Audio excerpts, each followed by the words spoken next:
narrate my own story. All you have to do is sit comfortably, or lie down if you prefer. Let your body relax, let your shoulders sink, and gently allow your breathing to slow. I want you to imagine, and not just imagine lightly, but deeply, vividly, creatively. The more you imagine, the more your mind begins to wander and work, and slowly, gently, that quiet effort begins to tire your thoughts, easing you into rest. If your imagination is strong, you'll feel every moment more clearly, and you might find yourself drifting along with the story. So, let's begin. We're in a vast, silent forest, buried under layers of soft, untouched snow.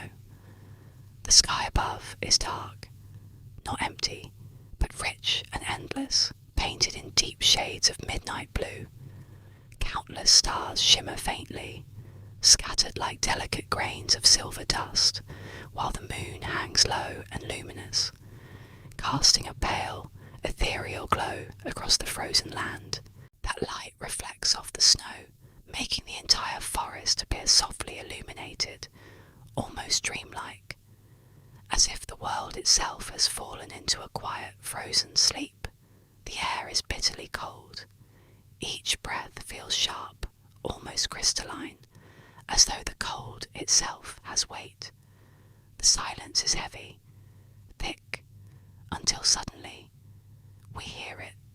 Footsteps, fast, uneven, crunching through the snow.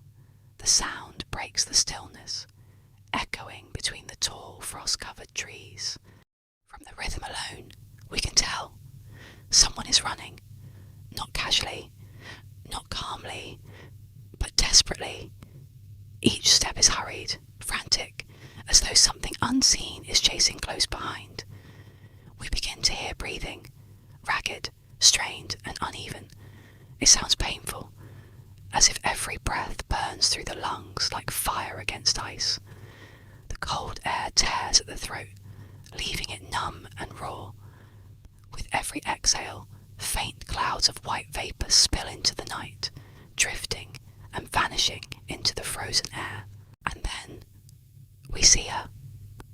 A woman, no older than her early 20s, running through the snow. Her hair is long, astonishingly long, flowing down to her hips in soft golden strands. Under the moonlight it glows faintly, like threads of pale sunlight trapped in the darkness. But now, that beauty is lost beneath neglect and urgency. Her hair is tangled, dishevelled, strands clinging to her face and shoulders, as if the forest itself has tried to hold her back. Her eyes, a deep emerald green, striking and vivid, yet completely drained of warmth. There is no joy in them, no calm, only fear, exhaustion, and something heavier, something sorrowful. She is barefoot. Her delicate feet, soft as silk, are torn and bruised against the frozen ground. The snow beneath her is stained faintly with traces of red, each step leaving behind fragile marks of pain. The cold bites into her skin relentlessly, and yet she continues, pushing forward with sheer will. Her lips, once soft and rose-like, now appear dry and damaged, like crushed velvet brushed the wrong way. A small cut marks her lower lip, darkened with blood. Her nose is slender and perfectly shaped, almost as if carved from ivory, yet streaks of blood run faintly from her nose to her lips, staining her pale skin. Her face itself is like porcelain, smooth, delicate, almost unreal, but now marred with smudges of dirt, blood, and exhaustion. Her body moves with a natural grace, even in distress, as though she had once carried herself with elegance. But that elegance is hidden now beneath a tattered brown cloth, thin, worn, and barely protecting her from the cold. It clings to her frame, revealing a life of hardship, of labour, of struggle, a life that has never been gentle. And then we notice she is holding something, clutched tightly against her chest with both hands, as if it is the most precious thing in the world. She protects it instinctively, shielding it from the cold, from the wind, from everything around her. We don't yet know what it is. We don't know why she's running, but we know it matters more than anything else. Branches scrape against her as she runs, thin icy twigs cutting across her skin, leaving faint marks. But she doesn't react. She doesn't slow down. It's as if she has pushed beyond pain entirely. Her mind is no longer thinking, only moving, only escaping.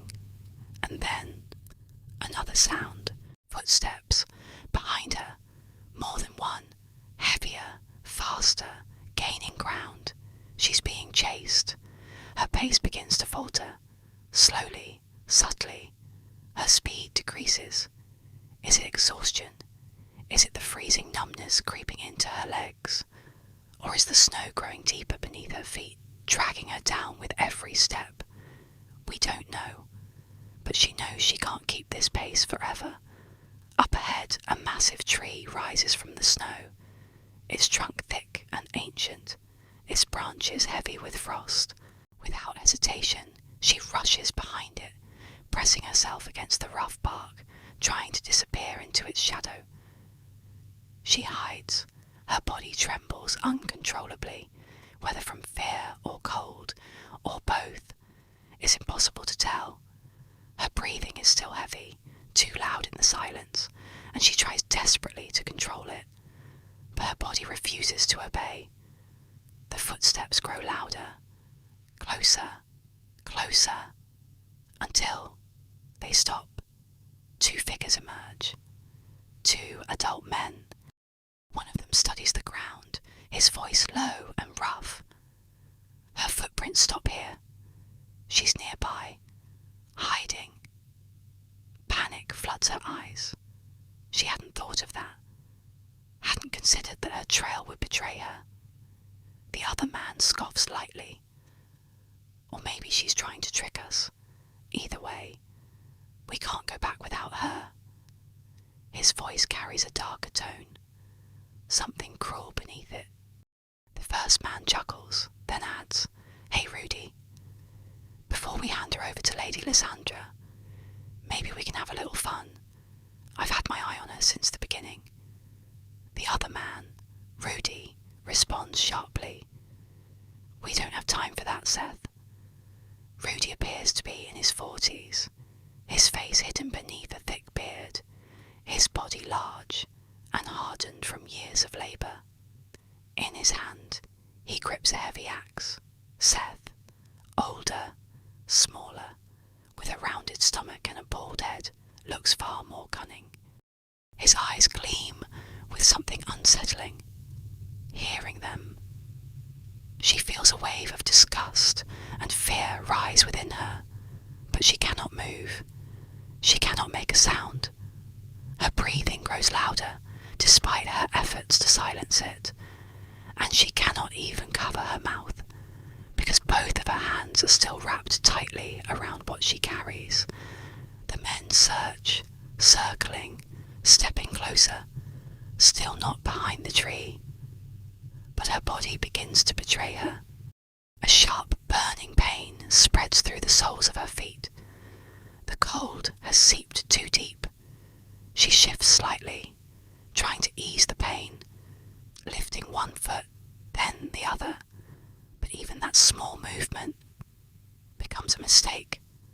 Her shoulder brushes the tree, just slightly, but it's enough. Snow falls from the branches above, cascading softly to the ground. The sound is quiet, but in the silence is everything. Seth's head snaps towards it. There, she's behind that tree. Her heart races.